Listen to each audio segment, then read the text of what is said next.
Trump menace ouvertement de quitter l'OTAN. S'agit-il d'un simple coup de bluff? Ou sommes-nous vraiment à la veille d'un divorce qui pourrait tout bouleverser?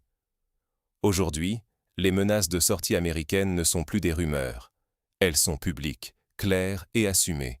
Et c'est tout l'édifice de la sécurité occidentale qui chancelle devant nos yeux. Ce bloc, longtemps considéré comme le garant inébranlable de la paix en Europe, menace de se fissurer, alors même que l'Allemagne et ses partenaires n'ont jamais vraiment anticipé un tel scénario. Regardez autour de vous. Les prix de l'énergie flambent, le plein d'essence devient un luxe, le coût du chauffage explose de 60%, et le gaz s'envole de 65%, en une semaine seulement. Et ce n'est que le début. Les tensions au Moyen-Orient bloquent déjà les routes essentielles du pétrole et du gaz. L'Amérique, elle, affiche désormais une priorité, ses propres intérêts avant tout. Trump ne fait pas de promesses en l'air, il pose ses conditions. Pour l'Europe, chaque hésitation peut signifier un effondrement de la sécurité, de l'économie, du quotidien, ou bien, au contraire, une renaissance. Mais comment en est-on arrivé là? Revenons ensemble sur les événements qui ont tout déclenché. Une crise mondiale couvait, mais personne n'attendait que l'étincelle vienne d'ici. Depuis la fin du mois de février, l'Iran a bloqué le détroit d'Ormuz, cette gorge étroite par laquelle transite 20% du pétrole mondial. Mines, drones, missiles, tout est prêt, aucun tanker n'ose plus s'y aventurer. Résultat, les prix du gaz et du pétrole flambent, plus 65% sur certains marchés en une semaine. L'électricité devient un luxe, les factures explosent, et partout, entreprises comme familles suffoquent sous l'inflation. Et au cœur de cette tempête, Donald Trump. Fidèle à lui-même, il refuse que les États-Unis continuent seuls à porter le fardeau de la sécurité occidentale. Son message est limpide. Après des années de promesses creuses, il exige des actes. Le parapluie américain n'est plus automatique. L'Europe, et surtout Berlin, se retrouvent au pied du mur, pointés du doigt pour leur manque d'investissement dans la défense. Tandis que Trump assouplit temporairement certaines sanctions sur le pétrole iranien, un geste pour calmer les marchés, mais sans réelle concession politique, il fait comprendre à ses alliés que l'ère de la protection sans contrepartie est révolue. Face à la paralysie de l'OTAN, la dépendance énergétique et militaire de l'Europe éclate au grand jour. Sans réaction rapide, le vieux continent risque non seulement une crise économique d'ampleur, mais aussi une perte durable de crédibilité. Mais un problème plus profond émerge. La dépendance et l'impréparation de l'Europe face à la nouvelle donne. Quand la sécurité européenne devient un fardeau trop lourd pour Washington, qui protège qui, au juste? C'est la question que pose Donald Trump sans détour. Selon lui, l'Europe profite du parapluie américain, mais ne joue pas le jeu de la défense. Promesses non tenues, budgets militaires au minimum, armées peu équipées, incapables d'intervenir seules. L'exemple du détroit d'Ormuz est criant. Face à la crise, Berlin, Paris, Bruxelles affichent leur soutien, mais restent paralysés dès qu'il s'agit de passer à l'action. Pourtant, derrière le show, la stratégie de Trump est implacable. Il martèle que les 2% du PIB ne sont plus un totem magique. Ce qu'il exige, ce sont des capacités réelles, du matériel moderne, une force apte à répondre sans délai. La crise d'Ormuz l'a prouvé. Alors que l'accès au pétrole mondial était menacé, l'Europe n'a pas su réagir, se contentant de belles paroles. Pour Trump, c'est la démonstration que, sans les États-Unis, l'OTAN n'est qu'un tigre de papier. L'humiliation est publique. Il va jusqu'à traiter les alliés de peureux sur ses réseaux sociaux, soulignant que l'opération pour débloquer le détroit serait simple pour une alliance digne de ce nom. Mais l'Allemagne et la France hésitent, arguant que ce n'est pas leur guerre. Résultat, l'Europe voit ses approvisionnements énergétiques coupés, les prix flambent, ses économies fragilisées.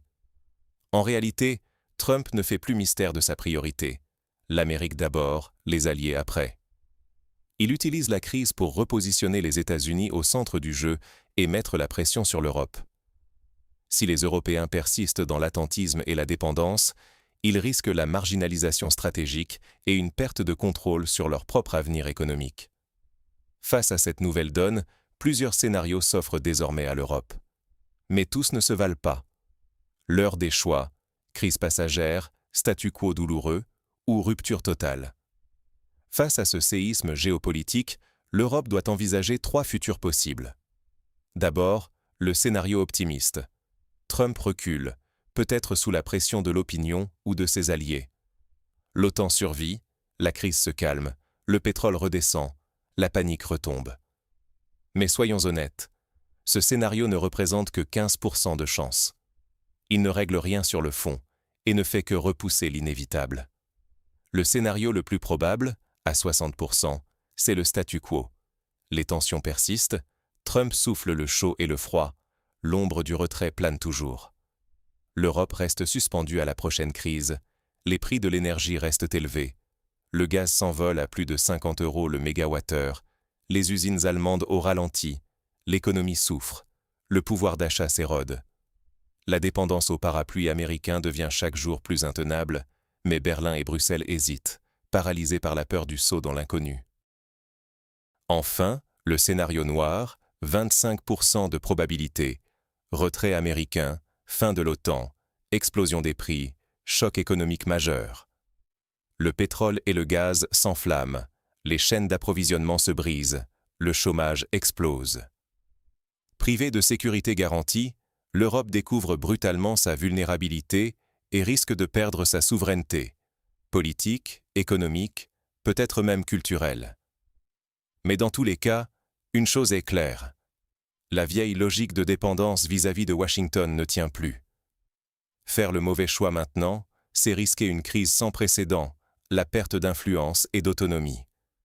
Prendre les bonnes décisions, en revanche, peut ouvrir la voie à une renaissance européenne, à une souveraineté retrouvée. Alors, comment l'Allemagne et l'Europe peuvent-elles transformer ce choc en opportunité? Quelles leçons tirer de cette rupture et quelles stratégies inventer pour l'avenir? Et si la fin du parapluie américain révélait enfin le potentiel européen? Pour certains leaders allemands, cette crise n'est pas une catastrophe, mais une occasion historique. Depuis des années, ils alertent. La dépendance envers Washington est une impasse. Berlin doit sortir de l'ombre des grandes puissances, mettre fin à la présence de troupes étrangères sur son sol et façonner une diplomatie qui serve d'abord les intérêts des citoyens allemands et européens, pas ceux d'alliés lointains. Ce moment, aussi brutal soit-il, pourrait être le déclic tant attendu pour bâtir une véritable autonomie stratégique. Mais quels enseignements concrets tirer de ce séisme géopolitique? D'abord, exiger le retrait progressif des forces étrangères et investir massivement dans notre propre défense. Cela ne veut pas dire s'isoler, mais choisir avec qui, comment et pourquoi coopérer. Ensuite, recentrer nos politiques sur la stabilité et la souveraineté en protégeant le pouvoir d'achat face à la volatilité énergétique et en diversifiant nos sources, une énergie moins chère et moins dépendante, c'est du concret dans la vie quotidienne. C'est aussi un appel à la résilience collective. Comprendre que la sécurité n'est pas qu'une affaire de budget militaire, mais de cohésion nationale et européenne. La tentation du repli existe, mais c'est en osant transformer la crise en opportunité que l'Europe, et l'Allemagne en première ligne, peuvent retrouver le contrôle de leur destin. Car l'enjeu est clair, rater ce virage, c'est risquer l'insignifiance et la précarité.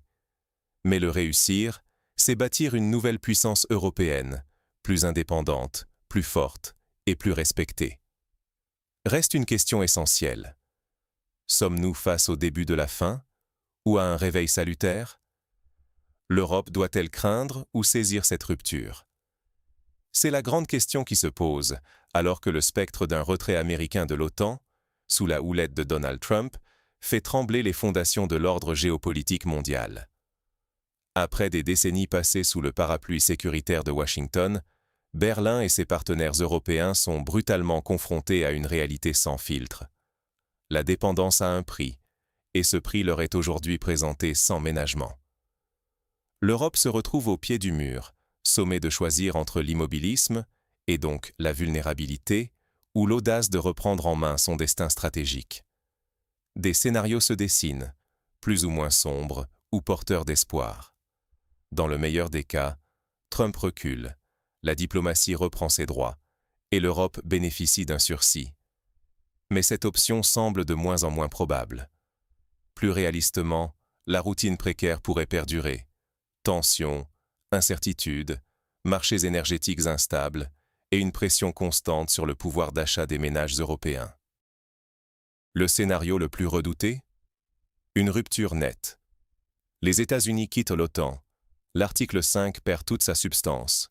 L'Europe se retrouve livrée à elle-même, confrontée à une envolée des prix de l'énergie et à un choc économique d'ampleur.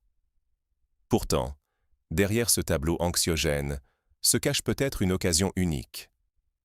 Car si la crise met à nu la fragilité de la dépendance, elle offre aussi l'opportunité, pour l'Allemagne et ses voisins, de repenser entièrement leur sécurité, leur diplomatie et même leur modèle économique.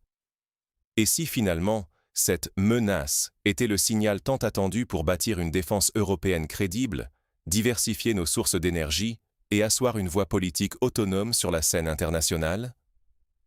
Le risque est immense, un mauvais choix, une réaction trop lente ou mal calibrée, et c'est la stabilité de notre quotidien, notre sécurité, notre énergie, notre niveau de vie, qui vacille. Mais l'opportunité est tout aussi grande. Refuser la fatalité, forger une Europe souveraine, capable de défendre ses intérêts sans subir les caprices de partenaires distants. Au fond, cette crise est-elle une malédiction ou une chance inespérée? Sommes-nous à l'aube d'une chute ou d'une renaissance? La réponse ne dépend pas de Washington, ni même de Trump. Elle appartient à l'Europe tout entière. À nous, citoyens, dirigeants, de décider si nous resterons spectateurs ou acteurs de notre avenir collectif. Et vous, qu'en pensez-vous? Ce bouleversement signe-t-il la fin d'une ère ou le début d'un nouveau chapitre pour l'Europe? Trump ne fait-il que révéler une vérité longtemps tue? Ou bien l'Europe a-t-elle creusé elle-même sa dépendance? Dites-le-moi en commentaire, échangeons, débattons. Les semaines qui viennent seront décisives pour notre continent. Merci d'avoir suivi cette analyse, prenez soin de vous et de vos proches. À très bientôt pour un prochain décryptage.